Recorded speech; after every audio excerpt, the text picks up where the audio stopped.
আসলে সত্যিটা নামাজ ছাড়া আল্লাহর মোহাব্বত পাওয়া যাবে না। এই জন্য চেয়ারম্যান গিরি করিয়াও বান্দা নামাজ ছাড়ে না, ডাক্তারি করতে গিয়েও বান্দা নামাজ বাদ দেয় না। তুমি কেন পারবা না রে বাবা? এখনো সময় আছে, তওবা করে নাও। মরিয়া গেলে যাবা, আর জীবনে নামাজ ছাড়বো না, বেপরদায় চলবো না, গুনাহ নিয়ে কবরের বাসিন্দা হব না। আল্লাহর কাছে দিলটা নরম করে মনে মনে আমার আল্লাহকে ডাকো। আমার আল্লাহ তো তোমার দিকে তাকাইয়া আছে। আর তুমি কখন আমার আল্লাহকে একবার আল্লাহ বলে ডাকবা? আমার আল্লাহ তোমার জবানের ডাকটা শুনতে চাই। মালিকের ডাকো, আর বলো হে মালিক,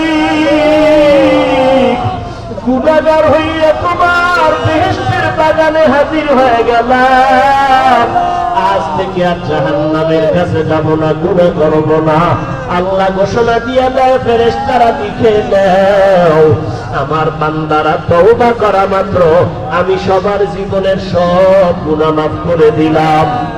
ও আল্লাহ, কুদরতের নজর দিয়া এই ময়দানকে কবুল করে নেন, গুনাহগুলো মাফ করে দেন, আমাদের সবাইকে তওবাওয়ালা জিন্দেগি দান করেন, নবীজির সুন্নাতওয়ালা জীবন দান করেন। আমিন। আলহামদুলিল্লাহি রাব্বিল আলামিন।